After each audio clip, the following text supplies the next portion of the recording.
ஒரு பெண்ணுக்கு அழகுது கூந்தல். அந்த கூந்தலை ஒரு பெண்ணுக்கு அழகு கூந்தல். ஒரு பெண்ணாக பிறந்தால் கூந்தலை எப்படி முடிச்சு போடணும்? எப்படி போடணும்? போடணும். ஏன் இன்னைக்கு சில தாய்மார்களா இருக்கிறாங்க, காலையில எழுந்து பின்னாடி போயிட்டு சாணம் கொண்டு வந்து கழிச்சு வாசல்ல தெளிச்சு அழகா கோலமிட்டு விளக்கேற்றி வச்சு நேர்வடுவு எடுத்து அந்த கொண்டை பிடிச்சி கோடாலி முடிச்சு போடுவாங்க பின்னாடி கெட்டியா. எதுக்காக தெரியுமா? ஐயா ஆம்பளைங்களே, என்னுடைய கொண்டையானது எவ்வளவு கெட்டியா இருக்குதோ அது போல நான் கெட்டியா இருக்கிறேன், என் கற்பு யாருக்கும் சொந்தம் இல்லை அப்படின்னு சொல்லுவாங்க. ஆனா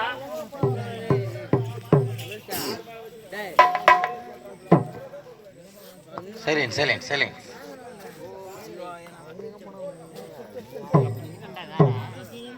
அண்ணா போன் ஒண்ணு காணாம போயிருக்குது, யாருக்கிட்ட கிடைச்சா கொஞ்சம் எடுத்துன்னு வந்து கொடுங்கண்ணா. டச் போனுங்க அதோ ஒரு ஆளு காணும் அந்த அண்ணன், யாருக்கு எல்லாம் கிடைச்சதுன்னா கொஞ்சம் தயவு செஞ்சு எடுத்துன்னு வந்து கொடுங்க.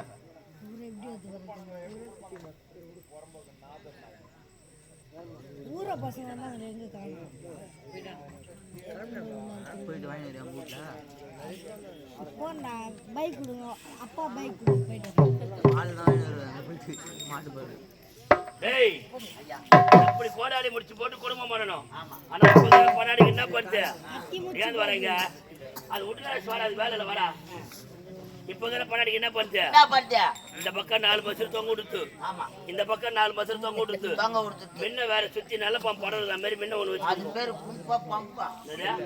போர் பப்புன்னு ஒண்ணு சுத்தி வச்சுக்கிதுங்க. வச்சுக்கினேன் டைட்டா லெகின் ஒண்ணு போட்டுக்கினேன், டி-ஷர்ட் ஒண்ணு போட்டுக்கினேன், டீ வச்ச செருப்பு ஒண்ணு கால்ல மாட்டிக்குது. எப்படி நடக்குது?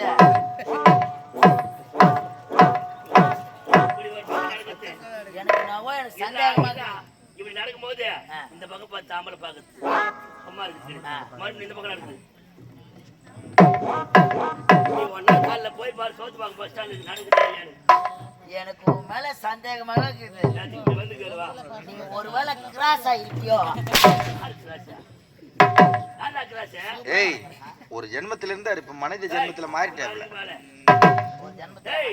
அப்படி பெண்ணாக பிறந்தாக்கா கூந்தல வாரி முடிக்கணும். ஆமா, அதுதான் நல்ல குடும்பத்துக்கு பொண்ணு அழகு. அப்படியா உருத்து யார் சாப்பாட்டுனா ஊதி பேஜ் ஆயிங்க என்ன பண்ணுவேன்?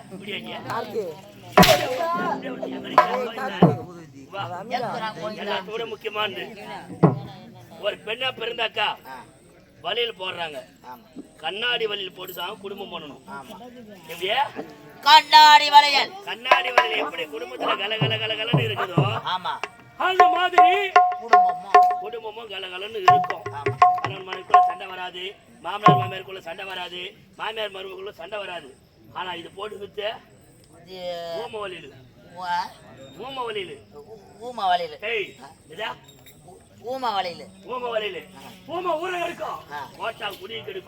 இது வச்ச நேரம் எப்பேற்பட்ட நேரம்.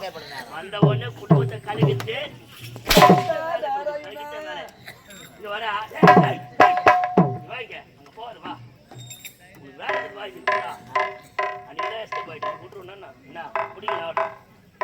எல்லாத்தையும் ஒரு முக்கியமானது, ஒரு பெண்ணு அழகா இருக்கிறாங்க, 1000 சவரம் நகை போட்டிருந்தாலும் சரி, எப்படியே 1000 சவரம் நகை போட்டிருந்தாலும் சரி, அவ கழுத்துல இருக்கிற தாலிக்கு இது வச்ச தாலி, அந்த தாலிக்கு 2 ரூபாய் மஞ்சள போடணும். 2 ரூபாய் மஞ்சள போடணும். நீ 1000 சவரம் இல்ல 100 சவரம் இல்ல எவ்வளவு நகை போட்டிருந்தாலும் சரி, அந்த 2 ரூபாய் கயிறு, அந்த 2 ரூபாய் மஞ்சள் பூசுற பாரு தாலி கயிறு, அந்த தாலி கயிறுக்கு மஞ்சள் போட்டா மங்களகரமா தெரியும். என்ன பண்ணுங்க புகழ்த்துக்கா, அதுக்கு போறது கிடையாது. தாலி கயிறுக்கு மஞ்சள் போறது கிடையாது. போன் பண்ணு தப்புனுக்கு, எப்பா 3ஆம் மாசம் தாலி பிடிச்சு போகணும், ஒரு 4 சவரத்துல எனக்கு சரடு ஒண்ணு எடுத்து ஊத்திரு. அப்பா வேண்டாம், நீ வேற கம்முனு காடு. அப்பா எல்லாம் இப்ப கிடையாது. மாப்பிள்ளை நிச்சயம் பண்ணும் போதே எத்தனை 3 சவரம் 4 சவரம் இப்ப போட சொல்லிடுறாங்க. அதான் மரியாதையா இருக்குமா மாப்பிள்ளை. உலகம் அழியாது என்னடா பண்ண பெண்ண. அந்த தாலிக்கு இது பாரு, அந்த தாலிக்கும் ஈனம் மானம் சூடு சொரணம் வெக்கம் திட்டம் எல்லாமே இருக்குது. ஆமா இருக்குது. எதை வச்சு சொல்ற? எதை வச்சு? அந்த தாலிக்கு இது வச்ச தாலி, அதுக்கு 2 ரூபாய் மஞ்சள் போட மாட்டாங்க. ஒண்ணு கோச்சிக்கும். கோச்சிக்கு என்ன பண்ணோம்? ஒரு பெண் கழுத்துல தாலி கட்டும் போது ஐயரை வச்சு வேத பண்டிதரை வச்சு மந்திரம் ஓதும் போது அது உயிர் கொடுத்துருவாங்க. ஆமா, அது கோவம் வந்துடும். பாகம் என்னடா இது 30 ரூபா சோப்பை போட்டு பாத்ரூம்ல பர்க்குன்னு தேய்க்கிறாங்க, நம்மளுக்கு 2 ரூபா மஞ்சள் போட மாட்டாங்க. உடனே அது முறிக்கும். எப்படியா முறிக்கும். அந்த முறிக்கிற பிறகு பாக்காது, பாட்டு கனாமனாலும் ஓடும், கனாமனாலும் ஓடும், கனாமனாலும் போகும், கனாமனாலும் ஓடும். அந்த மாதிரி முறிக்கிச்சுனாக்கா காலி முறுக்குனா கனவு முறுக்குவான். ஆமா, குடும்பத்துல சண்டை வரும். மாமியார் முறுக்கிப்பாங்க. ஆமா, அந்த மாதிரி முறுக்குனா கூட எடுத்து போய் வெள்ளிக்காமதுவோ அடுப்பாட்டியோ இல்ல ஒரு கற்பூரத்தையோ இல்ல விளக்கு ஏற்றி வச்சு, அம்மா தாயே என் குடும்பத்துல எந்த ஒரு சிக்கலையும் உருவாக்காத, இந்த சிக்கலை மொத்தி உடைச்சு எனக்கு நல்ல வழி கொடுறி அம்மா அப்படின்னு சொல்றவன் தான் பொம்பளை. இவ பொம்பளை. நான் பொம்பளை. ஏன் நீ சிரிச்சு அதுக்கு பதில் சொல்லிட்டு படிக்குது? நான் உன்னை பார்த்து நான் சிரிக்கவில்லை. நீ எப்போது என்னை பார்த்து சிரிக்கவில்லை என்று சொல்கிறே தவிர அது எதற்காக சிரிச்ச அது காரணத்தை சொல்லிட்டு போலாம். ஏன் சிரிச்சன்ற காரணத்தை சொல்லிட்டு போ. என்னுடைய கணவரை பார்த்து நான் சிரித்தேன். டேய், இவன் சரி பண்ணி வர மாட்டாரா? இவனுக்கு தகுந்ததானே நான் கொடுக்கறடா. அடி மஞ்சா அப்படி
நல்லவளா? உத்தமியா? பத்தினியா? இவள் கங்கையானவ. இவன் யார மணந்து கொண்ட தெரியுமா? சந்தன மகாராஜாவை மணந்து கொண்டாள். திருமணம் செய்யும் போது என்ன சொன்னா? எனக்கு வாழ்நாள்ல நான் என்ன செய்தாலும் என்ன எழுத்து கேள்வி கேட்க கூடாது. அவன் என்ன பண்ணா? முன்னாடி கம்ப்ளீட் அவன் சரின்னு ஒத்துக்கிட்டான். ஏன்? கங்கையானவ பார்க்க அழகு, அப்பேற்பட்ட அழகு, அழகின் மோகத்தினால நீ என்ன பண்ணாலும் கேட்க மாட்டான். அப்படி பிறந்து இவனுக்கு குழந்தை பிறக்குது. ஒரு குழந்தை பிறந்த உடனே எத்தனை கங்கையில விட்டான். 2வது குழந்தை பிறந்த உடனே கங்கையில விட்டான். 3வது குழந்தை பிறந்த உடனே கங்கையில விட்டான். 4வது குழந்தை பிறந்த உடனே கங்கையில விட்டான். 5வது குழந்தை பிறந்த உடனே கங்கையை விட்டான். இப்படியே 7 குழந்தை கங்கையில போட்டான். பார்த்தாங்க நாட்டு மக்கள். மகாராஜா மகாராணி அவர்கள் குழந்தையை கொண்டு போய் கங்கையில வீச்சு கொண்டு இருக்கிறார்கள். நீங்கள் எழுத்து கேள்வி கேட்க கூடாதா? கேட்கலான்னு மனசு துடிக்குது. கேட்டா விட்டு போயிடுவானே. அப்படின்ற எண்ணத்தினால கேட்காத இருக்கிறான். 8வது குழந்தை பிறந்த உடனே எடுத்து சென்றான் கங்கைக்கு. கங்கைக்கு செல்லும் நேரத்திலே அவன் ஏற்று கேள்வி கேட்டான். கங்கா, 7 பிள்ளைகளை கொன்று விட்டாய். 8வதாக பிறந்திருக்கும் இந்த பிள்ளை எனக்கு பின் ஆட்சி செய்ய நாட்டுக்கு யாரும் இல்லை. ஆகையால் இந்த குழந்தை கேட்ட உடனே என்ன பண்ணா, இந்த குழந்தை எப்போ ஒப்படைக்கணுமா அப்போ ஒப்படைக்கணும்னு சொல்லிட்டு அந்த குழந்தையோடு போய் கங்கையில மறுத்தா இவன். அங்க பிடிச்ச ஓட்டை வந்து எங்க உக்காஞ்சா, இவன் தலை மேல வந்து உக்காஞ்சா. அப்பேற்பட்டவன் இவன் சிரிச்ச காரணம் தெரிய வரைக்கும் பாதாள சிரிச்சல்ல.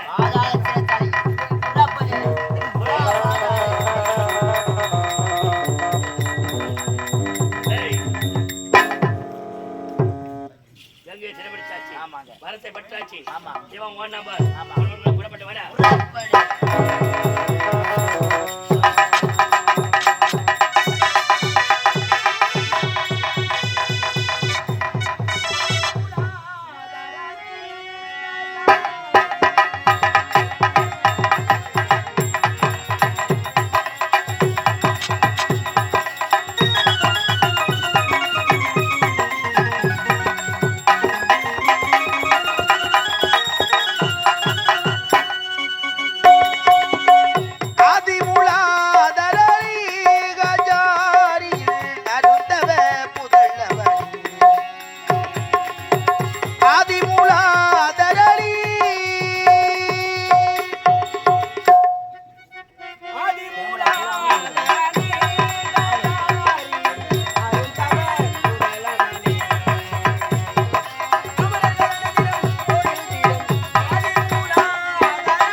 நானும் இந்த சத்தியலோகத்தில் படைக்கும் தொழிலை செய்யக்கூடிய பிரம்மனாக நல்ல முறையில் தலைவாணி துணையோடு வாழ்ந்து வருகிறேன். ஆமாம், அனுதினம் சென்று என் மாமா கைலங்கிரிநாதரை வழங்குவது வழக்கம்.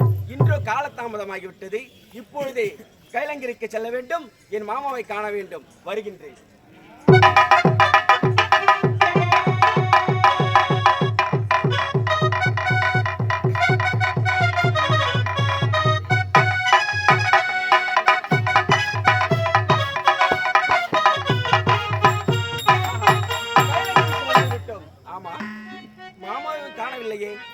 மாமா, மாமா,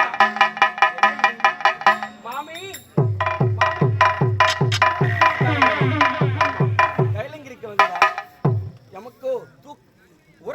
வருவது போல் இருக்கின்றது.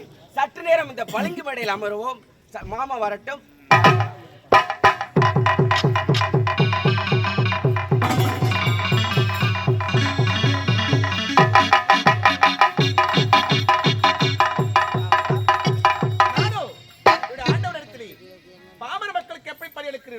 அதே போல் 5 பஞ்சமுகத்தோடு வாருங்கள் சுவாமி.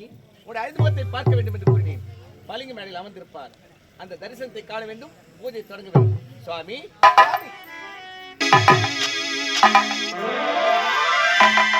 வந்தவுடனே நித்திரையாகி விட்டாரே. சரி, நித்திரையானால் என்ன? முதலில் பூஜை செய்யலாம். பிறகு எப்போது கண் வைத்து பார்க்கிறாரோ அப்போது அந்த 5 முகத்தை நான் காண்பேன். ஆண்டவா, இறைவா, பரம்பொழி, கண்ணை திறந்து வைத்த கருப்பருளே போய்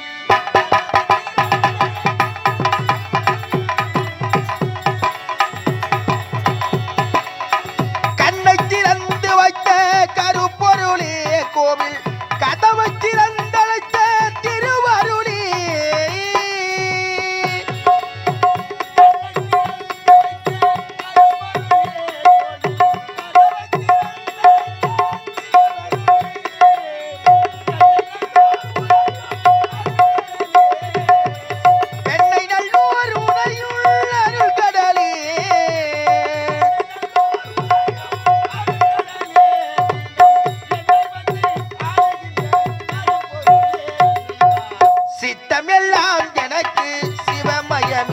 உம்மை சேவித்த கரங்களுக்கு இல்லை பயமே.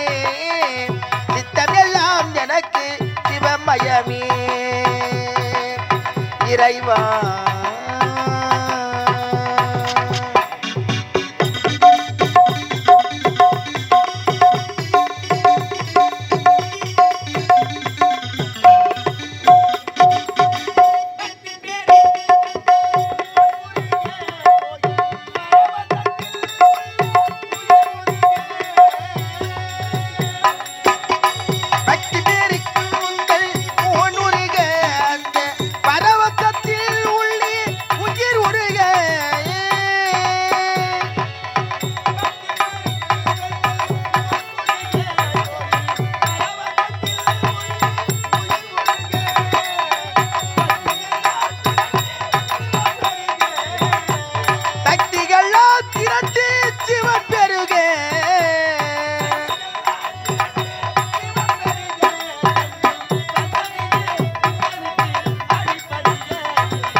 சித்தம் எல்லாம் எனக்கு சிவமயமே. உம்மை சேவித்த கரங்களுக்கு இல்லை பயமே. சித்தம் எல்லாம் எனக்கு சிவமயமே. இறைவா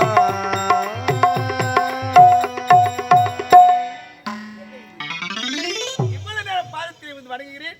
கண்வித்து பார்க்கவில்லையே. சரி, எப்போது கண்வித்து பார்க்கிறீர்கள்? அவர் எப்படி கண்விக்கும் வரை அவர் பாதத்தை மண்டியிட்டு இருக்கிறேன். கண்வித்தால் அந்த 5 முகத்தை பார்க்கிறேன்.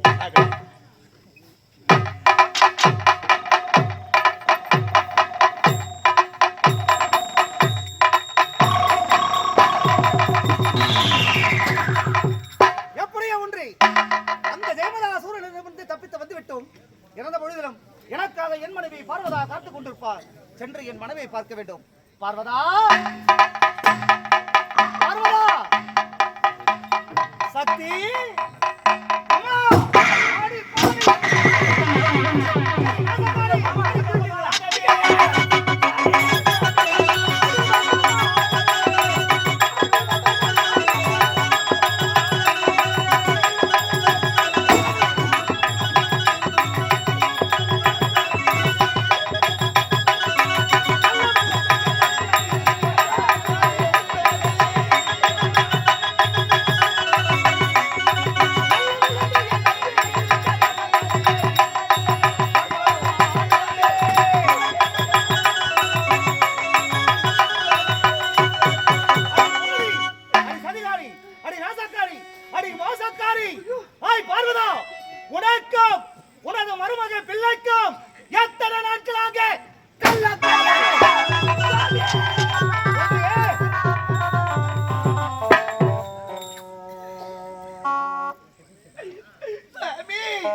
சாமி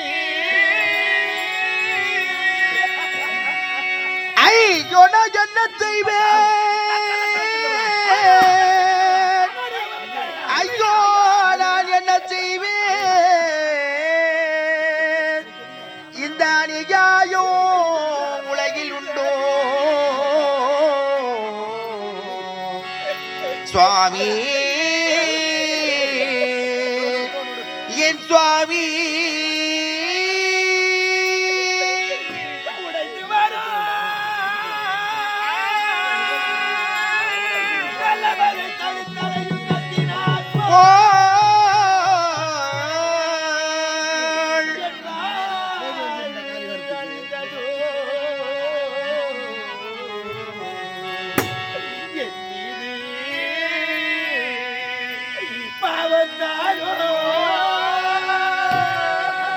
உழைத்தவனும் வெல்லமதை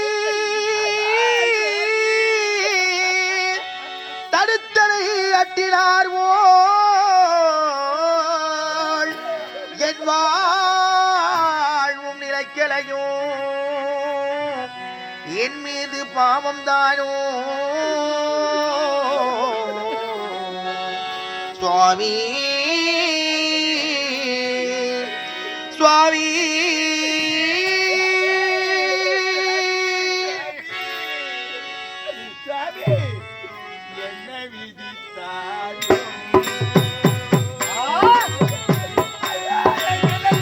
என்ன விதி தானோ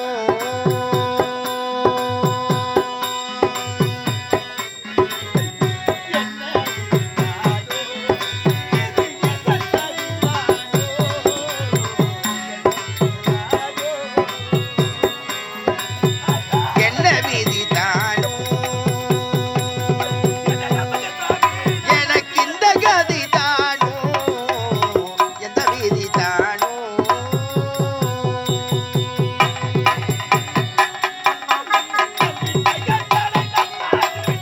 நம்பித்தான் எத்தனை நச்சாற்றில் விட்டாயோ,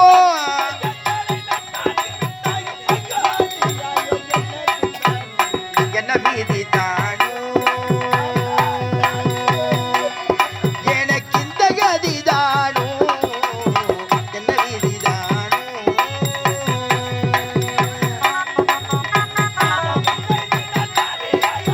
பாதகம் செய்து நான் பாவிய யானேனோ என்றுதான் மாறுமோ, என்ன விதி தானோ எனக்கு இந்த கதி தானோ, என்ன விதி தானோ ஐயா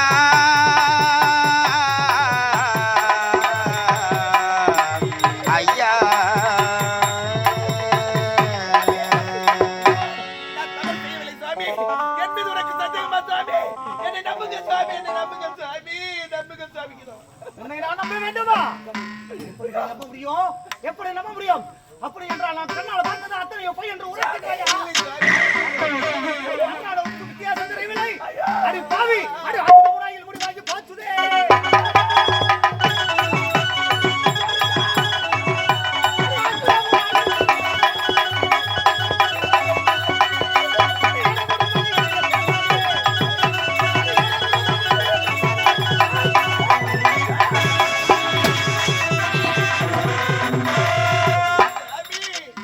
என்னை பார்த்து இப்படிப்பட்ட கேவலமான வார்த்தையை பேசுகிறாயே சாமி.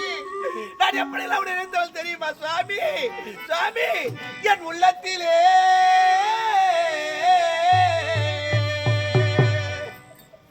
நான் கோயில் கட்டி உன்னை நினைத்திருந்தேன்.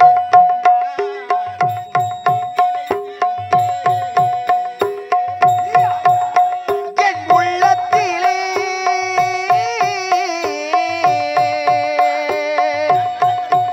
நான் கோவில் கட்டி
அளக்க செல்கிறீர்கள். படி அளந்து விட்டு வரும் சமயத்திலே நீங்கள் எப்படி 5 பஞ்சமுகத்தோடு படி அளந்தீர்களோ அதே போல் 5 முகத்தோடு இங்கு வாருங்கள் சுவாமி.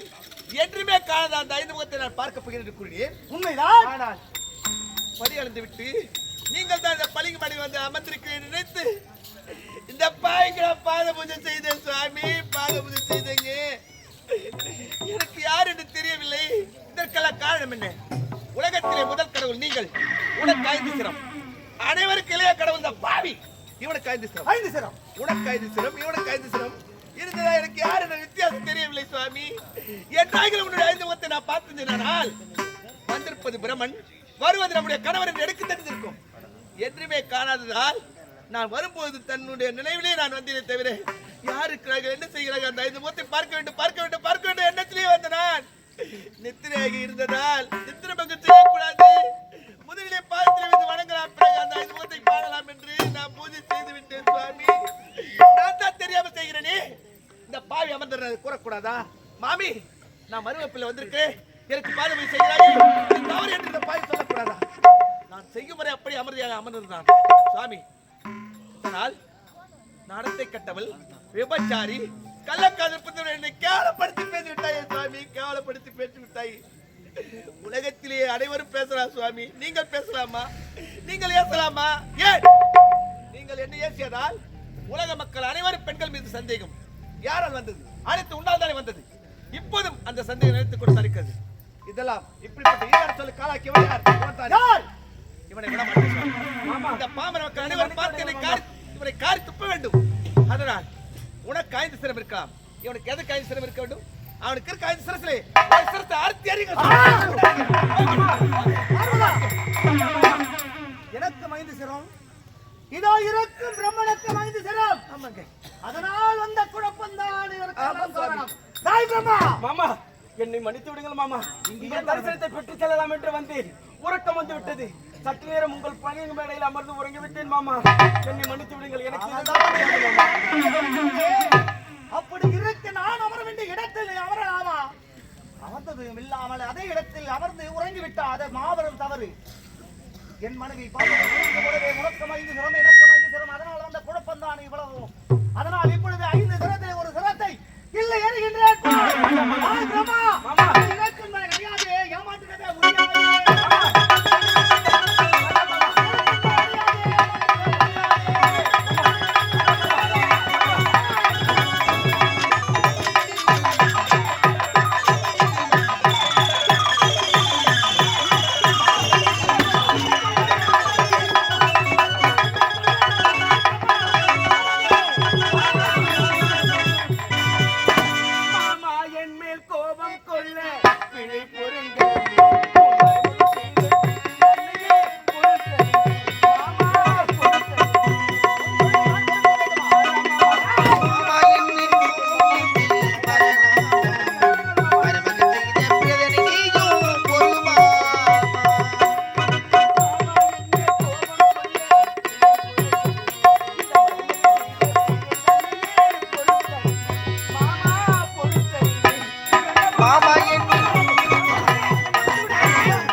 என்னால் ஒன்றும் முடியவில்லை. சிரத்தை அறுத்து விட்டீரா? அந்த பிரம்மனின் சிரத்தை அறுப்பதற்காக அவன் அருகாமல் செல்லும் போதெல்லாம் எனது சக்தியானது கொஞ்சம் கொஞ்சமாக அப்படியே குறைந்து கொண்டே வருகின்றது. அவன் அருகே என்னால் செல்ல முடியவில்லை. என் சக்தி அவனை இழந்து கொண்டே வருகின்றது. பார்வதா, அவன் சிரத்தை அறுக்காம வந்து விட்டீரா? இதோ பாருங்க, உன் சக்தி போயிட்டால் எனக்கு இது 2 சக்தி இருக்கிறது. என் சக்தியோட கழிக்கிறேன். அவன் சிரத்தை அறுக்காமல் திரும்ப கூடாது. போங்க, சீக்கிரம் போங்க.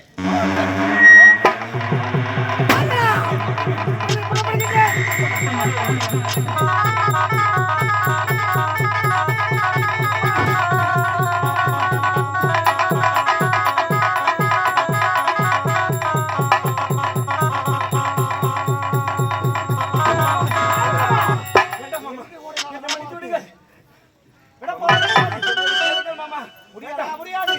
ஐய், ஓடாதே. ஓடாதே.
பார்வதா இதனால் என் உடல் எல்லாம் இருக்கின்றது எனக்கோ பசி அதிகமாக இருக்கின்றது பித்து தலைக்கேறி விட்டது பார்வதா பித்து தலைக்கேறி விட்டது பார்வதா பித்தவரி வந்தாதடி பார்வதி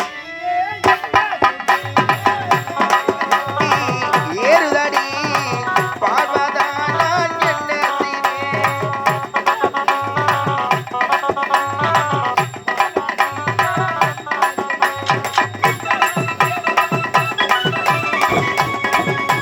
பித்து வெறி ஏறுதடி சக்தி நாடு என்ன செய்வேன் பித்து வெறி ஏறுதடி சக்தி நாடோ என்ன செய்வேன்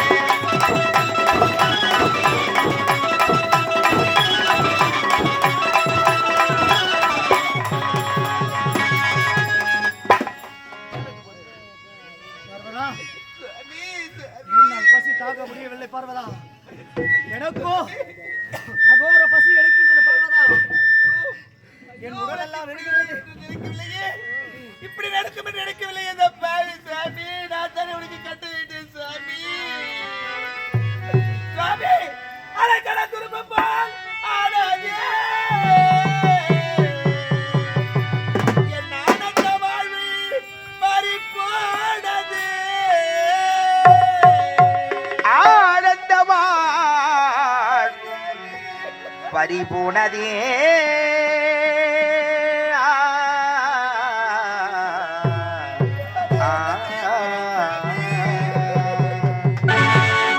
சாமி அலைக்கடலில்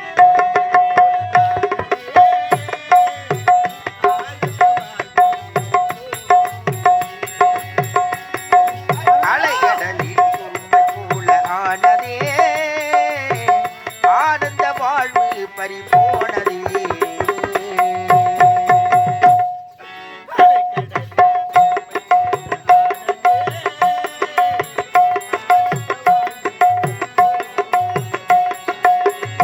போனதே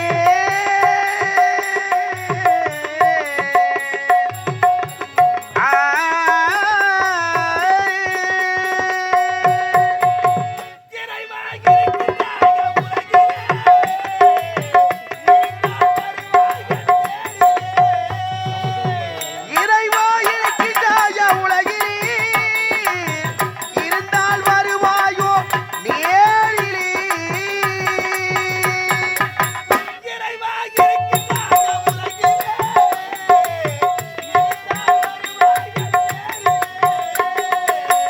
இருந்தால் வருவாயோ நேரிலே அலைகளில் துரும்பை போல ஆனதே ஆனந்த வாழ்வு பறிபோனதே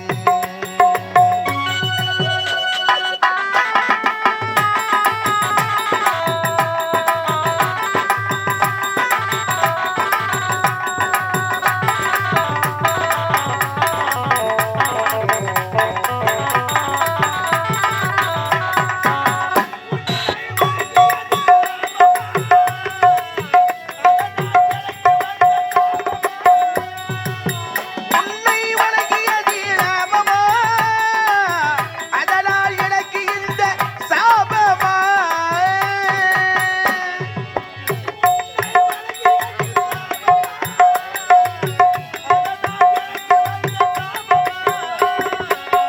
அதனால் எனக்கு இந்த சாபமா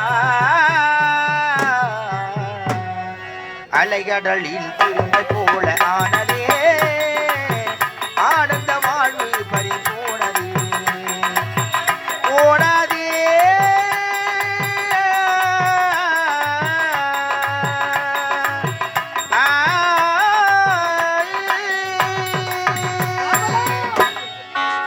பசி பொறுக்க முடியவில்லை பார்வதா பசி பொறுக்க முடியவில்லை எனக்கோ அகோர பசி எடுக்கின்றது பார்வதா பார்வதா என்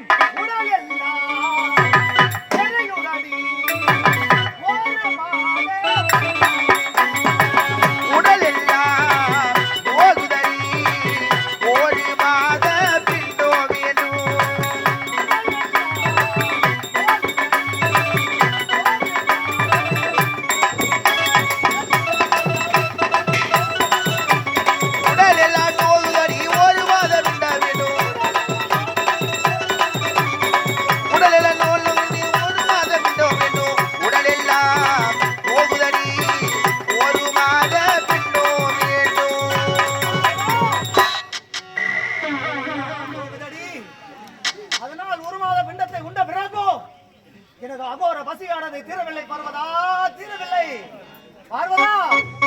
என் இடையெல்லாம் நோகுதடி, 2 மாத இடையெல்லாம் நோகுதடி, 2 மாத பிந்தோம் வேண்டும்.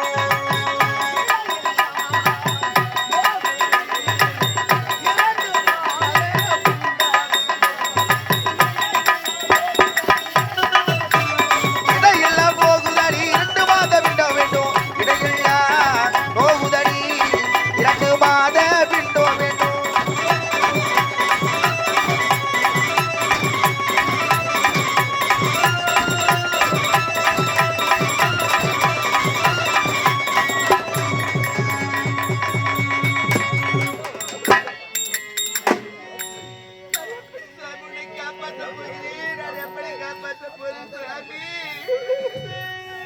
சாமி சாமி திரவாதோ உண்மன கதவை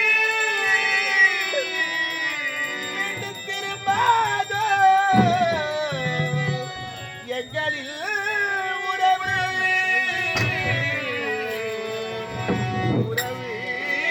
உறவி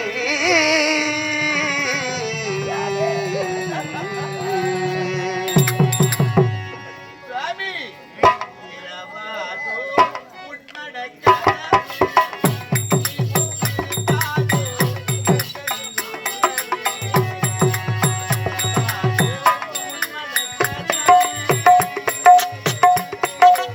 இரவாதோ உண்மன கதவி, இரும்பாதோ மனந்த உறவி. இரவாதோ உண்மன கதவி.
இரவாதோ உண்மன கதவி, உறவி. இரவாதோ உண்மன கதவி.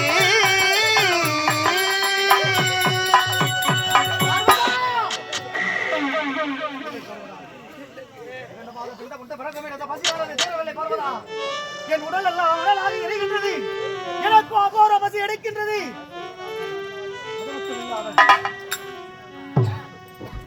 என் கரத்திலே பற்றிக் கொண்டிருக்கின்ற கபாலமானது என் கரத்தை விட்டு அகலவில்லை பார்வதா, பார்வதா.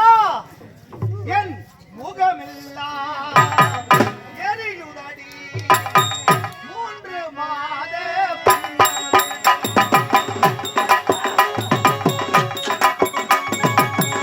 முகமெல்லாம் எரிந்தடி, 3 மாத பின்னோம் வேண்டும்.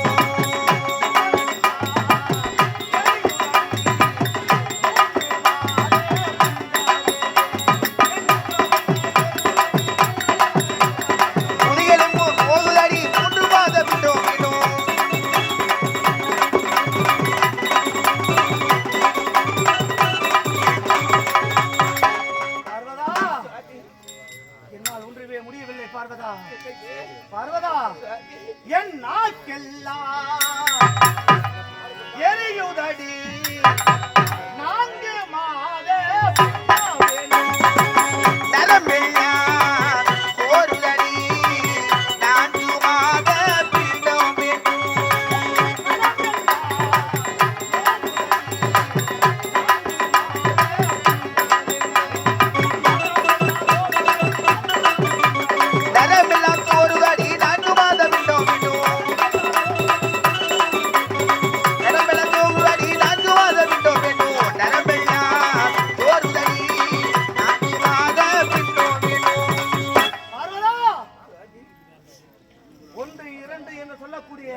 தீரவில்லை பார்வதா. பார்வதா, என் ஐம்புலனே அடங்குதடி ஐந்து மாதே எள் ஐம்புலனும் என்னை விட்டு விலகுதடி 5 மாத பின்னோ வேண்டும்.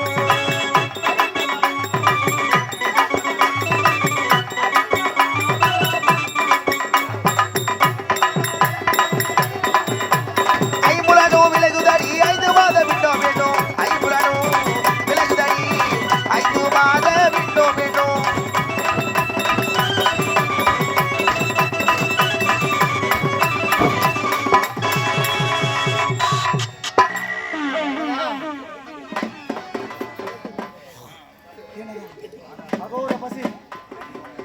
அகோர பசி தீரவில்லை பார்வதா. பார்வதா, எனக்கு ஆறாதே 6 மாத பின்னோ வேண்டும். ஆராத துன்பமணி 6 மாத பின்னோ வேண்டும்.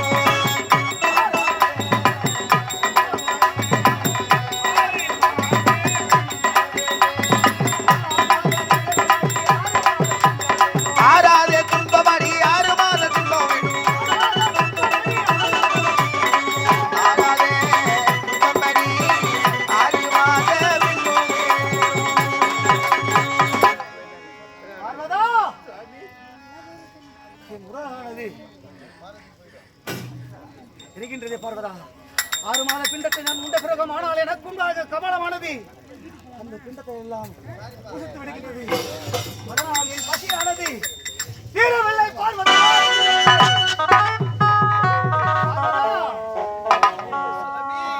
ஏழு உலகோ போய் வருவோம் 7 மாத ஏழுலகம் செல்ல வேண்டும். 7 மாத பின்னோ வேண்டும்.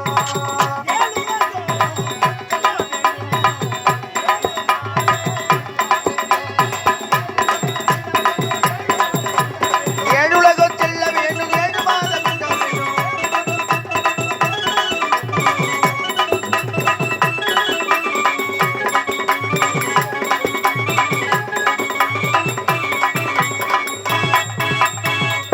பார்வதா, 7 உலகம் சென்று வந்தோம். ஆனால் அப்படி இருந்தோம் என் அகோர பசியானது தீரவில்லை பார்வதா, தீரவில்லை. அதனால் பார்வதா, 8 திக்கும் போய் வருவோம். புறப்படாதே பார்வதி. 8 திக்கும் போய் பார்வதி.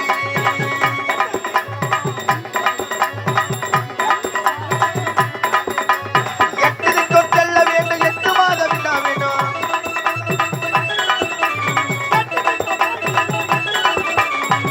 8 திக்கும் போக வேண்டும். 8 மாத பின்னோ வேண்டும். பார்வதா, 7 உலகம் சென்று வந்தோம். அங்கு சென்று அங்கு இருக்கும் உணவில் பிண்டத்தை உண்ட பிறகும் பசியானது தெரியவில்லை. இப்பொழுது 8 திக்கு சென்று வந்தோம். அங்கு இருக்கு 8 மாத பிண்டத்தை உண்ட பிறகும் இந்த கமலமானது என் கரத்தை விட்டு அகலவில்லையே பார்வதா. எனது அகோர பசி தீரவில்லையே பார்வதா. பார்வதா, என் கால்கள் எல்லாம் வலிக்குதடி 9 மாத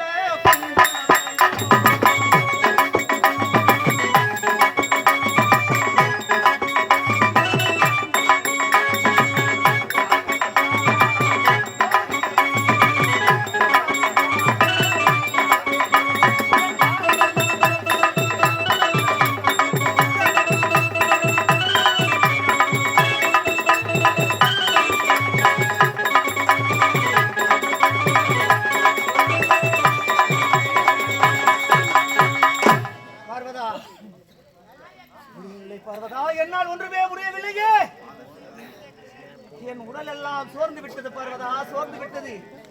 9 மாத பிண்டத்தை உண்ட பிறகு என் பசியானது தீரவில்லை. இதோ கரத்தில் இருக்கும் பிரம்ம கபாலமானதோ என் கரத்தை விட்டு அகலவில்லை பார்வதா, அகலவில்லையே. பார்வதா, என் நோகுதடி பத்து மாத நாம் நோகுதடி 10 மாத பின்னோ வேணும்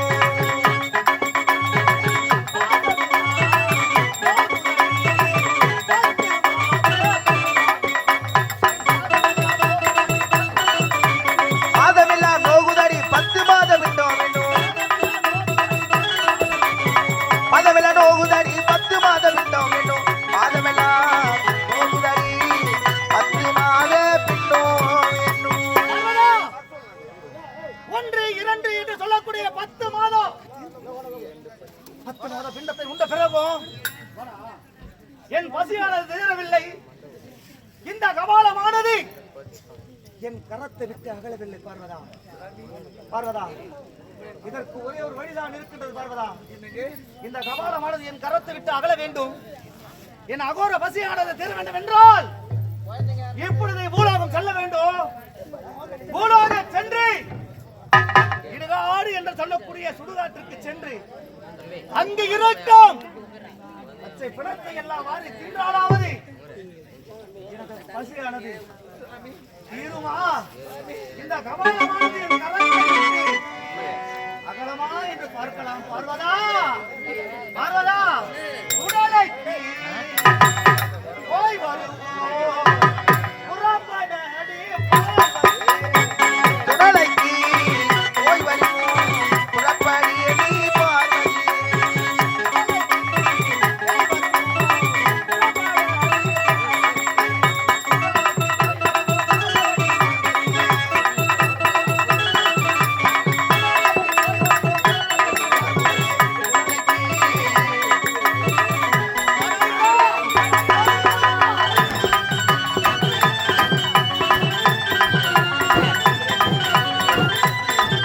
ஓய்டா ஓய்டா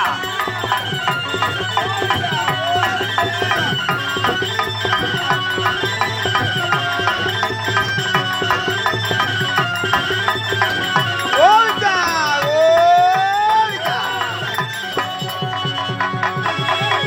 கூட போடா புடிங்கடா உண்ணா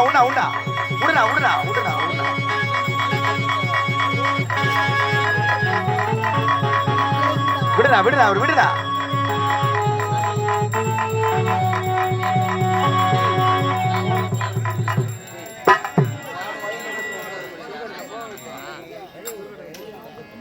சிவன் சுடலைக்கு போய் வர வரல நாடகம் நடக்கும். கொஞ்சம் அமைதி இருந்து நாடகத்தை கண்டு முடிக்குமாறு அன்போடு கேட்டுக்கொள்கிறோம்.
சிதைத்தல், காத்தல், அழித்தல் என்று சொல்லக்கூடிய முத்தொழுக்கு வல்வினாகி இந்த வைகுந்தத்திலே வைகுந்த வாசன், லட்சுமி சமேதன், பரந்தாமன், பார்க்கலேசன், கார்மேக வண்ணன், கமல கண்ணன் என பல பெயர்களை கொண்டு யாதொரு குறையில்லாமல் துஷ்டர்களுக்கு சிஸ்ட பரிகாரம் செய்து இந்த வைகுந்தத்தை காத்து வருகிறேன்.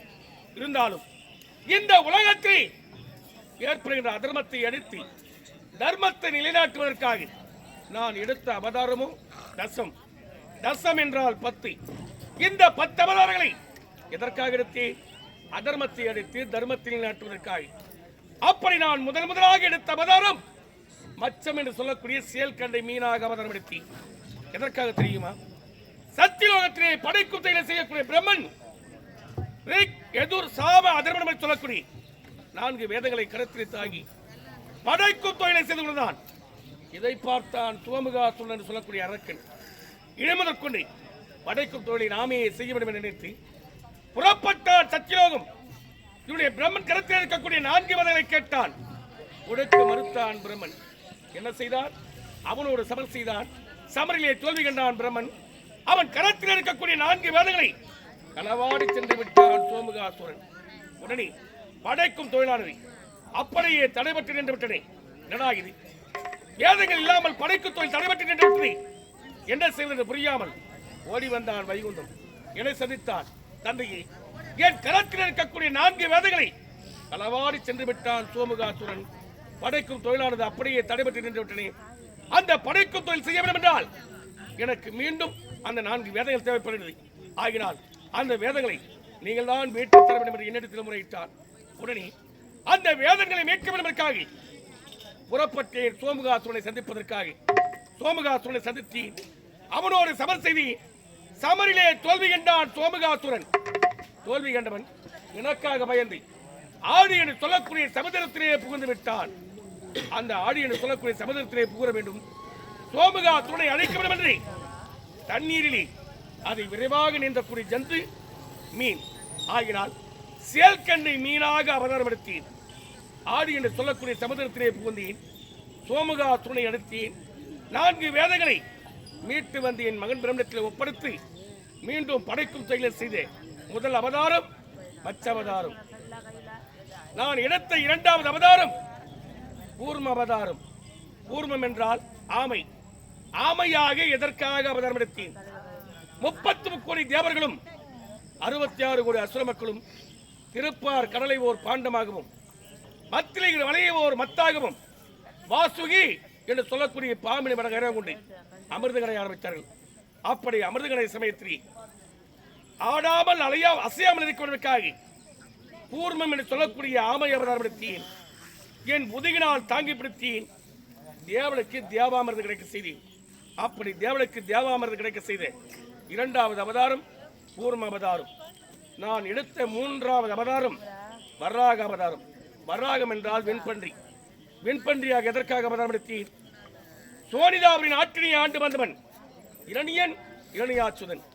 அவர்கள் இருவரும் ஒரு மண்டபத்திலே ரகசியம் பேசுவது வழக்கம்.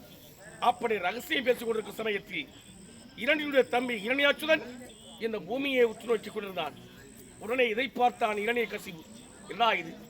தேவர்களை அழிக்க வேண்டும், நாம் நலமோடு இருக்க வேண்டும் என்ற ரகசியத்தை பேசிக் கொண்டிருக்கிறோம். ஆனால் நாம் உரைக்கும் வார்த்தையை கேளாமல் தம்பி இரணியாச்சுதனும் இந்த பூமியை உற்று நோக்கிக் கொண்டிருக்கிறானே, காரணம் என்னவென்று தம்பியை பார்த்து கேட்டான். உடனே இரணியாச்சுதன் உரைத்தான், அண்ணா, தேவர்கள் ரகசியம் அரக்கர்களுக்கு தெரிவது கிடையாது. ஆனால் அரக்கர்கள் ரகசியம் தேவனுக்கு எப்படியோ தெரிந்து வருகிறது. இதை ஒற்றை கேட்பவள் ஒருவேளை இந்த பூமாதேவியாகத்தான் இருக்குமோ என்று எனக்கு சந்தேகம் பிறந்து விட்டதா என்று உரைத்தான். உடனே இரணிய கசிவு, எப்பொழுது உனக்கு சந்தேகம் பிறந்து விட்டதோ அந்த பூமாதேவி விடவே கூடாது, இப்பொழுதே சென்று அவளை சிறைபிடித்து வாழாயிட உரைத்தான். உடனே புறப்பட்டான் இரணியாச்சுதன். இந்த பூமியை ஒரு பாயாக சுருட்டி தன்னுடைய இடதுகரத்தால் எடுத்துக்கொண்டான். அவனுக்காக பயந்து ஓடினாள் பூமாதேவி. பின்துணர்ந்தியை துரத்து வந்தான். கடைசியில் என்னிடத்திலேயே தஞ்சம் புகுந்தாள். அடைக்கலம் கொடுத்தேன் பூமாதேவிக்கு. பூமாதேவிக்கு அடைக்கலம் கொடுத்து விட்டு இரணியாச்சுதனோடு சமருக்கு சென்றேன். இரணியாச்சுதனோடு சமர் செய்தேன். சமரிலே தோல்வி கண்டான் இரணியாச்சுதன். ஓடினால் பூலோகம். பின்தொடர்ந்தேன். கடைசியில் பாதாள உலகம் அடைந்தான். பாதாள உலகத்தில் நரகளால் கோட்டமைத்து நரகல் கோட்டைக்குள்ளே பதுங்கிவிட்டான். நரகல் என்றால் என்ன? மலம். மலத்தை உண்ணக்கூடிய ஜீவன் பன்றி ஆகினால் நான் ஒரு வெண்பன்றியாக அவதாரம் எடுத்தேன். நரகல் கோட்டையை கலத்தேன். இரணியாச்சூரை எடுத்தேன். பூமாதேவிக்கு விடுதலை கொடுத்தேன். அப்படி இரணியாச்சூரை எடுத்து பூமாதேவிக்கு விடுதலை கொடுத்த 3வது அவதாரம் வராக அவதாரம். நான் எடுத்த 4வது அவதாரம் நரசிம்ம அவதாரம். இந்த நரசிம்ம அவதாரம் எதற்காக எடுத்தேன்? தம்பி இறந்த செய்தியை கேட்டவுடனே என்னை அழிப்பதற்காக புறப்பட்டு ஓடி வந்தான் இரணியகசிபு. மறுவழியை நாரதன் சந்தித்தான். எங்கே கோபத்தோடு புறப்படுகிறான் என்று கேட்டான். உடனே இரணியகசிபு, என் தம்பியை கொண்டவன் இரணியாச்சூரை கொண்டவன் அந்த மகாவிஷ்ணு, அந்த ஸ்ரீமன் நாராயணனை அழிப்பதற்காக புறப்பட்டு விட்டு என்று உரைத்தான். உடனே நாரதன் என்ன உரைத்தான்? இப்படியே சென்றால் அந்த ஸ்ரீமன் நாராயணன் ஒன்றுமே செய்ய முடியாது. அவனை நீ அழைக்க வேண்டும் என்றால் வரம் பெற வேண்டும். வரம் என்றால் எங்கு செல்ல வேண்டும்? இடத்திலே என்ன வரம் பெற வேண்டும் என்று கேட்டான். சத்தியலோகம் சென்று பிரம்மனிடத்திலே நீ வரங்களை பெற வேண்டும். யாருமே பெறாத புதிய வரம், மாற்று வரத்தை பெற வேண்டும் என்று உரைத்தார். அந்த வரம் என்னவென்று கேட்டதற்கு, உனக்கு மனிதர்களால் இறப்பிருக்க கூடாது, மிருகத்தாலும் இறப்பிருக்க கூடாது, பகலிலும் உனக்கு இறப்பிருக்க கூடாது, இரவிலும் உனக்கு இறப்பிருக்க கூடாது, அரண்மனையின் உள்ளேயே உனக்கு இறப்பிருக்க கூடாது, அரண்மனையின் வெளியேயே உனக்கு இறப்பிருக்க கூடாது, மரச்செடி கொடிகளால் உனக்கு இறப்பிருக்க கூடாது, எந்தவித ஆயுதத்தாலும் உனக்கு இறப்பிருக்க கூடாது. ஒருவேளை நீ இறக்கு தருவாகி உன்னுடைய உடலிலிருந்து ஒரு சொட்டு உதிரமானது மண்ணிலே விழுந்தால் உன்னை போன்று 1000 இரணியகசிபு பிறக்க வேண்டும் என்று வரத்தினை பெற வேண்டும் என்று உரைத்தான். உடனே வரம் பெறுவதற்காக சத்தியலோகம் சென்று விட்டான். அவன் செல்லும் சமயத்தில் அவன் மனைவி நீலாவதியோ கர்ப்பமாக இருந்தால் அந்த கருவிலே இருக்கக்கூடிய சிசுவிற்கு நாரதன் மூலமாக அரிநமோ நாராயணா என்ற மந்திரத்தை உபச்சரிக்க செய்தி அந்த கருவிலே இருக்கும் சிசுவும் அந்த நாராயணா என்ற மந்திரத்தை கற்றுக்கொண்டது. உடனே வரம் பெற்று இல்லம் திரும்பினான். பிறந்து 5 வயது சிறுவனாகவே வளர்ந்து விட்டான் பிரகலாதன். உடனே மகனை பார்த்தான். 5 வயது சிறுவனாக வளர்ந்து விட்டான் மகன். ஆகினால் பாடசாலைக்கு அனுப்பி வைக்கணும் என்று அந்நாட்டு குருமகான் சண்டன் மார்கண்டன் இருவரை அழைத்து பாடசாலைக்கு அனுப்பி வைத்தார். பாடசாலைக்கு அழைத்து சென்ற குருமகான்கள் அனைத்து பிள்ளைகளும் அமர்ந்து கொண்டிருந்தார்கள். அந்நாட்டு வழக்கம் இரணியனே தெய்வம் என துதிப்பது வழக்கம். உடனே பாடங்களை துவக்குவதற்கு முன்பாக இரணியாய நமக என மந்திரத்தை உபச்சரித்தார்கள். உடனே பிள்ளைகள் அனைவருமே இரணியாய நமக என மந்திரத்தை உபச்சரித்தார்கள். ஆனால் பிரகலாதன் ஒருவன் மட்டும் தன்னுடைய தந்தையின் பெயரை உச்சரிக்காமல் அரிநமோ நாராயணா என்று இன்னொரு நாமதேயத்தை உச்சரித்தார். என்னடா இது? நாட்டு மக்கள் அனைவருமே உன்னுடைய தந்தையை தெய்வமாக வணங்குகிறார்கள். ஆனால் அவருக்கு பிறந்த நீ அரிநமோ நாராயணா என்று உன் தந்தையின் பெயரை உச்சரிக்கின்றாய். நாராயணனுடைய பெயரை உச்சரிக்கிறாய். உன் தந்தையின் பெயரை சொல்லா என்று உரைக்க எத்தனை முறை எடுத்துக் கூறிய பிறகும் அரிநமோ நாராயணா என்று என்னுடைய நாமதேயத்தை உச்சரித்துக் கொண்டிருந்தான். உடனே கோபம் கிடந்த குருமகான்கள் அழைத்து வந்தார் அரண்மனைக்கு. நடந்த உண்மை விளக்கத்தை இரண்டையத்தில் உரைத்தார்கள். மகனே, நாட்டு மக்கள் அனைவருமே என்னையே தெய்வமாக வழங்கி வருகிறார்கள். அப்படி இருக்கும் பொழுது என்னுடைய பெயரை உச்சரிக்காமல் என்னுடைய எதிரி அந்த நாராயணனுடைய பெயரை உச்சரிக்கிறாகி ஒரே ஒரு முறை என்னுடைய பெயரை சொல்லா என்று உரைத்தான். எத்தனையோ முறை எடுத்துக் கூறிய பிறகும் அரிநமோ நாராயணா என்று என்னுடைய நாமதேயத்தை உச்சரித்துக் கொண்டார். கோபம் பிறந்தது. இரணியகசிபு அவனுக்கு எத்தனையோ துன்பங்களை கொடுத்தான். எத்தனை துன்பங்கள் கொடுத்த போதிலும் அவனை மறைமுகமாகவே இருந்து காப்பாற்றினி. ஏன்? தாயின் கரத்திலே பாலை கொடுத்து அதிலே விஷத்தை கலந்து அதையும் அருந்த செய்தான். அப்பொழுதும் அவனை மறைமுகமாக இருந்து காப்பாற்றினி. இப்படி அவனுக்கு கொடுக்கும் துன்பத்திலிருந்து காப்பாற்றிக் கொண்டே இருப்பதனால் உன்னை காப்பாற்றுவது யார் என கேட்டார். உடனே பிரகலாதன் என்னை காப்பாற்றுவது நான் வணங்கும் ஆண்டவன் அந்த நாராயணன் என்று உரைத்தான். அப்படி என்றால் நீ வணங்கும் ஆண்டவன் அந்த ஸ்ரீமன் நாராயணன் எங்கே இருக்கிறார் என்று கேட்டார். உடனே பிரகலாதன் என்ன செய்தார்? அவர் எங்கேயும் இருப்பார், எங்கேயும் இருப்பார், உன்னிலும் இருப்பார், என்னிலும் இருப்பார், துருமிலும் இருப்பார், இந்த தூணிலும் இருப்பார் என்று தூணை காண்பித்தான். ஆனால் இரணியனுடைய கோட்டையோ 1000 தூண்களால் கட்டப்பட்ட கோட்டை. பிரகலாதன் காட்டிய தூணை விட்டுவிட்டு மற்றொரு தூணை எடுத்து விட்டால் அந்த தூணில் இருந்து நான் வெளிப்படாவிட்டால் பிரகலாதன் மீது வைத்திருக்கக்கூடிய பக்தி பொய்யாகிவிடும் என்பதற்காக 1000 தூணிலும் 1000 நரசிம்மனாக அவதாரம் எடுத்தேன். தன்னுடைய கரத்தில் இருக்கக்கூடிய கதையால் ஓங்கி அடித்தான் தூணை. படீரென விடுத்தி திடீரென உதித்தேன். எப்படி? உடல் எல்லாம் நர உடலாகவும் முகமற்றும் சிங்க முகமாகவும் நரசிம்மனாக அவதாரம் எடுத்தேன். எதற்காக? அவன் பெற்ற வரும் மனிதனாலும் இறப்பிருக்கக்கூடாது, மிருகத்தாலும் இறப்பிருக்கக்கூடாது. ஆகினால் மனிதனும் அல்லாமல் மிருகமும் அல்லாமல் உடல் எல்லாம் மனித உடலாகவும் முகமற்ற சிங்க முகத்தோடு நரசிம்மனாக அவதாரம் எடுத்தேன். அவன் பெற்றவரும் அரண்மனையின் உள்ளேயும் இருப்பிருக்க கூடாது, அரண்மனையின் வெளியேயும் இருப்பிருக்க கூடாது. ஆகினால் அரண்மனையின் உள்ளேயும் அல்லாமல் வெளியேயும் அல்லாமல் வாயிற்படியின் மீது அமர்ந்தேன். அவன் பெற்றவரும் மண்ணிலும் இறப்பிருக்க கூடாது, விண்ணிலும் இறப்பிருக்க கூடாது.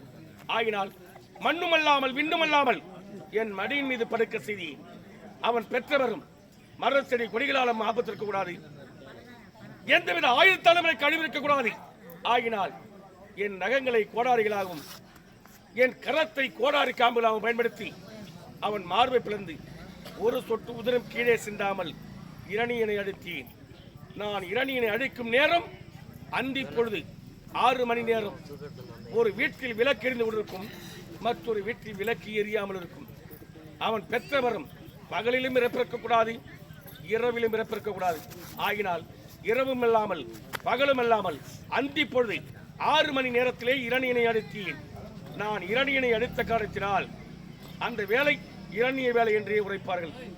அப்படி இரணியனை அடித்து பிரகலாதனுக்கு பக்த பிரகலாதன் என பட்டத்தை அளித்த 4வது அவதாரம் நரசிம்ம அவதாரம். நான் எடுத்த 5வது அவதாரம் வாமன அவதாரம். வாமன அவதாரம் எதற்காக எடுத்தேன்? யார் ஒருவன் 100 அஸ்வமேத யாகத்தை செய்கிறார்களோ அவனுக்கே இந்திர பதவி அளிக்கப்படும் என்று உரைத்தார்கள். உடனே தேவர்களுக்கு நிகராக நாம் வாழ வேண்டும் என்று மகாபலி சக்கரவர்த்தி என்று சொல்லக்கூடியவன் 99 அஸ்வமேத யாகத்தை செய்து விட்டான். இருப்பது ஒரே ஒரு யாகம். அந்த யாகத்தை செய்து முடித்து விட்டால் அந்த அரக்கனுக்கல்லவா இந்திர பதவி கிடைத்துவிடும் என்று நினைத்து ஒரு குள்ள பிராமணாக வழிமடுத்தி அவன் நாட்டை நாடி சென்று நான் செல்லும் சமயத்தில் தானா தர்மங்களிலே சிறந்தவனாக விளங்கிவிட்டான் மகாபலி சக்கரவர்த்தி. சக்கரவர்த்தி என்ற பட்டத்தையும் பெற்றுவிட்டான். உடனே அவனிடத்தில் நான் யாசகம் கேட்பது போல் சென்றேன். நான் சென்று என் தாய் தந்தை இறந்து விட்டார்கள், அவளுக்கு நான் ஈமச்சடங்கு செய்ய வேண்டும். ஆகினால் உன்னிடத்தில் யாசகம் பெற்று செல்லலாம் என்று வந்திருக்கிறேன். நான் பெறக்கூடிய யாசகம் என தெரியுமா? எனக்கு 1 அடி மண் வேண்டும் என கேட்டேன். உடனே அவன் என்ன செய்தான்? 1 அடி மண் என்ன 3 அடி மண் தருகிறேன் என்று அவன் எனக்கு வாக்கு கொடுத்தான். உடனே நான் குள்ள பிராமணனாக இருந்தவன் மண்ணிற்கும் விண்ணிற்கும் உயர்ந்து விஸ்வரூபம் எடுத்தேன். அவன் ஆட்சிக்கு உட்பட்ட மண்ணை 1 அடியாக அளந்தேன், ஆகாயத்தை 2வது அடி அளந்தேன், 3வது அடிக்கு இடமில்லையே என்று கேட்டேன். என் சிறந்தான் இருக்கிறது உரைத்தான். என் பாதத்தை அவன் சிரத்தின் மீது வைத்து பாதாள உலகம் ஆழ்த்தி மகாபலி சக்கரவர்த்தியின் அகந்தை அடக்கிய 5வது அவதாரம் வாமன அவதாரம்.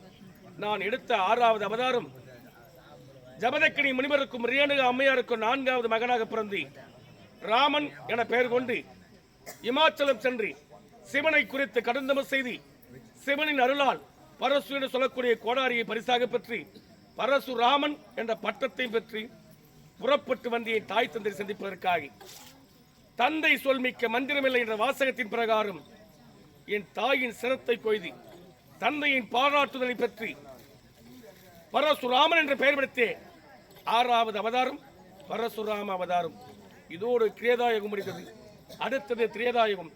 நான் எடுத்த 7வது அவதாரம் ராம அவதாரம். ராம அவதாரம் எதற்காக எடுத்து? தென்னிலங்கிலே ராவணனுடைய அக்கிரமம் அதிகரித்து விட்டது. யாகங்களை செய்ய முடியவில்லை. மாமிசங்களை உண்டு எலும்புகளை வீசி எறிகிறார்கள், சிறுநீரை வெட்டி யாகத்தை அழிக்கிறார்கள். ஆகினால் ராவணாடிகளை நீங்கள் தான் அழிக்க வேண்டும் என்று என்னிடத்தில் முறையிடேன். நான் என்ன செய்தேன்? இப்போது நடப்பதோ கிரேதாயுகம், அடுத்து நடக்கப் போவதோ திரேதாயுகம். திரேதாயுகத்திரி அயோத்திமா நகரிலேயே தசரத சக்கரவர்த்திக்கு மூத்த மகனாக ராமனாக நான் பிறக்கப் போகிறேன்.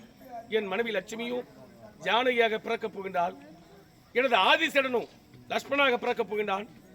என் சங்கு சக்கரமும் பரதன் சத்ருனாக பிறக்கப் போகின்றார்கள். ஈஸ்வரனுடைய அம்சமும் ஆஞ்சநேயனாக பிறக்கப் போகின்றார்கள். பிரம்மனுடைய அம்சமும் ஜாம்புவேந்தனாக பிறக்கப் போகிறார்கள். கலைவாணியின் அம்சமும் கூனி என்று சொல்லக்கூடிய மந்திரியாக பிறக்கப் போகிறார்கள். தேவேந்திரன் அம்சமும் வாலியாக பிறக்கப் போகின்றான். சூரியனுடைய அம்சமும் சுக்கிரனாக பிறக்கப் போகிறான் என்று ஒவ்வொருவருக்கும் ஒவ்வொரு அவதாரத்தை கொடுத்தேன். அதன் பிரகாரம் அயோத்திமா நகரில் தசரத சக்கரவர்த்திக்கு மூத்த மகனாக ராமனாக நான் பிறந்தேன். என் ஆதிசரன் லட்சுமணனாக பிறந்தான். பரதன் சத்ருகன் சங்க சக்கரமாக இருந்தவர்கள் பரதன் சத்ருகனாக பிறந்தார்கள். அப்படி 4 பேரும் பிறந்து கானகம் சென்று விஸ்வாமித்திரன் வேலையை காப்பதற்காக தாடகை என்று சொல்லக்கூடிய பெண்ணை எடுத்து விஸ்வாமித்திரன் வேள்வியை காத்து புறப்பட்டு வருவாயிலே அகலையின் சாப மோச்சத்திலிருந்து கல்லாக இருந்தவள் பெண்ணாக உருமாறினால் அங்கிருந்து புறப்பட்டு வருவதிலே மிதிலிமா நகரம் அடைந்தோம். மிதிலிமா நகரத்தில் ஜனக மன்னன் ஜானகிக்கு சுயவரம் நடக்க அந்த சுயவரத்தில் யாருமே வளைக்க முடியாத தனு என்று சொல்லக்கூடிய வில்லை வளர்த்தி ஜானகி மனமிருத்தி நாட்டிற்கு புறப்பட்டு வருவையிலே பரசுராமனுடைய கர்வத்தை அடக்கி நாட்டை இழந்தோம். என் தந்தை தசரதனும் சிகை அலங்காரம் செய்ய சமயத்தில் யாதோரும் ஒரு நரபடி தெரிந்ததாம். அந்த நரபடியை பார்த்தவர் நமக்கு வயது முடிந்து விட்டது, இனிமதற்கொடை என் நாட்டை ஆளும் தகுதி நம்முடைய மூத்த மகன் ராமனுக்கே என்று நாடு எங்கு பறைசாற்றினால் எனக்கு பட்டாபிஷேகம் செய்வதற்காக அந்த சமயத்தில் ஊனி என்று சொல்லக்கூடிய மந்திரையின் துர்புத்தினால் என் சிற்றனின் கைகையின் மனதை மாற்றி ஒருவரும் ராமன் 14 வருடம் காடு போக வேண்டும், மற்றொருவரும் என் மகன் பரதனையை நாடாள வேண்டும் என்று உரைக்கே சிற்றனின் வார்த்தையை சிறமேற்கொண்டு நானும் காணக புறப்பட்டேன். என் தம்பி லட்சுமணும் என்னோடு புறப்பட்டு வந்தான். என் மனைவி லட்சுமியும் என்னோடு புறப்பட்டால் காணவும் இக்கரையிலிருந்து அக்கறைக்கு கொண்டு சென்று விட்டான் படகோட்டி குகன். அவனை 4வது தம்பியாக ஏற்றுக்கொண்டு பஞ்ச வடிவிலி பர்ணக சாலை மத்தி சந்தோஷமாக இருக்க சமயத்தில் ஒரு புள்ளிமான் வேண்டுமென கேட்க புள்ளிமானை பிரிக்க நான் சென்றேன். அந்த சமயத்தில் ஜங்கமர் வேடமணிந்து சன்னியாசி போல் தென்னிலகை வந்தன் ராவணன் பர்ணக சாலையோடு பேத்தெடுத்து சென்று விட்டான். ஜானகி ஜடாயி பட்சி மூலமாக ஜானகியை கவர்ந்து செல்வதை தென்னிலங்கை வந்த ராவணன் இருந்து தென்னிலங்கைக்கு புறப்படும் வழியிலே சுக்கிரீவன் ஆச்சரியை துணை கொண்டு வாலியை வதம் செய்து இலங்கைக்கு சென்று கடல் மீது அணையாய் கட்டி ராவணாடிகளை அழுத்தி ஜானகியை சிரமிட்டு வந்து மீண்டும் ஆட்சி பொறுப்பிலே ஏற்ற 7வது அவதாரம் ராம அவதாரம். இது ஒரு தோபரை திரேதாயுகம் இருந்தது. அடுத்தது தோபர யுகம். தோபர யுகத்திலே 8வது அவதாரமாக பலராம அவதாரம் எடுத்து இதற்காக வசுதேவருக்கும் தேவகி அம்மையாருக்கும் 7வது மகனாக நான் 7 மாதம் தேவகி அம்மையாரின் கருவிலே கருவாக இருந்தேன். மிஞ்சிருந்த 3 மாதங்கள் வசுதேவருடைய 2வது மனைவி ரோகிணியின் வயிற்றிலே 3 மாத கர்ப்பிணியாக இருந்தேன். பலமுள்ளவனாக பிறந்த காரணத்தினால் எனக்கு பலராமன் என பெயர் சூட்டினார்கள். அப்படி பலராமனாக நான் எடுத்த 8வது அவதாரம் பலராம அவதாரம். நான் எடுத்த 9வது அவதாரம் கண்ணவதாரம். கண்ணனாக எதற்காக அவதாரம் எடுத்தி அதே வசுதேவருக்கும் தேவகி அம்மையாருக்கும் 8வது அம்மனாக பிறந்து 1000 பாடிகளே நந்தகோபனுக்கும் யசோதை அம்மையாரும் வளர்க்கப்பட்டு ஆவு கன்றுகளை மேய்த்து காளிங்கன் மீது நடம் செய்து அம்மான் கம்சனை கொன்று பாண்டவருக்கும் பக்கத்துணையாக இருந்து 18 அக்னோனி சேனை அழித்து நான் எடுத்த 9வது அவதாரம் கண்ணவதாரம். நான் எடுத்த 10வது அவதாரம் கல்கி. இந்த கல்கி அவதாரம் எதற்காக எடுத்தி கலியுகத்திலே உருமுகத்த நேரத்திலே யார் ஒருவர் அரிநமோ நாராயணா என்று மந்திரத்தை உபச்சரிக்கிறார்களோ அவர்கள் துன்பம் போம். அப்படி துன்பங்களை நீக்கி அவருடைய இன்னல்களை போக்கி பாமர மக்களுக்கு காட்சியளிக்கக்கூடிய 10வது அவதாரம் கல்கி அவதாரம். அப்படி 10 அவதாரங்களை எடுத்து இந்த உலகத்தில் துஷ்டனுக்கேற்ற சிஸ்ட பரிகாரணை செய்து நாம் வாழ்ந்து வருகின்றோம். இருந்தாலும் நான் வந்து வெகு நேரமாகிவிட்டது. அனிதினமும் நான் சந்திக்கக்கூடிய என் மனைவி லட்சுமியை சந்திக்க வேண்டும். இப்பொழுதே செல்கிறேன். மனைவி லட்சுமியை சந்திக்கிறேன். லட்சுமி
வணக்கம் வணக்கம் வணக்கம். ஆதியாய் அனாதையாய் ஜோதியாய் சுடர்மணி விளக்காய் எல்லுக்குள் எண்ணெய் போல பாலுக்குள் வெண்ணெய் போல எங்கும் இருந்திருக்கக்கூடிய இந்த அவையோருக்கு என் முதல் வணக்கம். அப்படி இருந்தாலும் ஒரு பெண்ணாக பிறந்து விட்டால் போதுமா? ஒரு பெண்ணாக பிறந்து விட்டால் பிறந்த வீட்டிற்கும் புகுந்த வீட்டிற்கும் பெருமை தேடி தருவாளே பெண். இவளா பெண் என்று பெயர் எடுப்பதை விட இவள் அல்லவா பெண் என்று பெயர் எடுக்க வேண்டும். அப்படி இருந்தாலும் இதுதான் வைகுந்தம். வைகுந்தம் என்று உரைப்பார்கள். இந்த வைகுந்தத்தை ஆண்டு வரக்கூடிய எம்பெருமான் ஸ்ரீமன் நாராயணமூர்த்திக்கு முதல் மனைவியாக என்னுடைய பெயர் தான் லட்சுமி. லட்சுமி என்று பெயர் பெற்று எந்த ஒரு குறையுமின்றி சீரும் சிறப்போடு வாழ்ந்து வருகிறேன். அப்படி இருந்தாலும் சென்று சுவாமியை பார்ப்பதற்கும் அனுதினமும் பதிபூஜை செய்வது வழக்கம் அல்லவா? எப்படி பேசுவோம் தெரியுமா? சுவாமி எல்லோரும் சேர்ந்து சொல்லுங்கோ.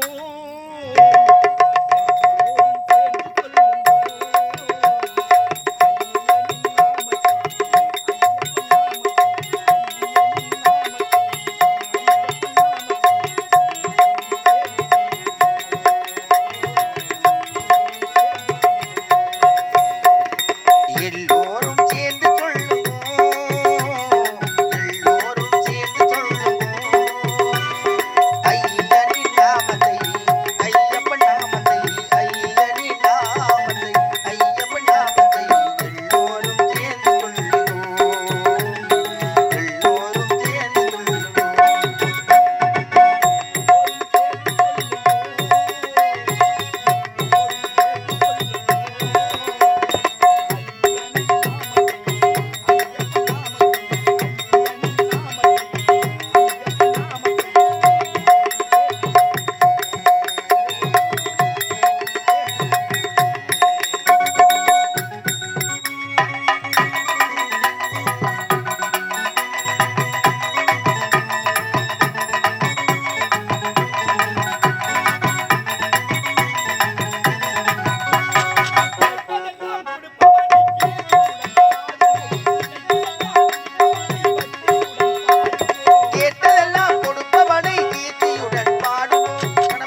ஆண்டவா பச்சை வீரம் உந்தல் திருமேனி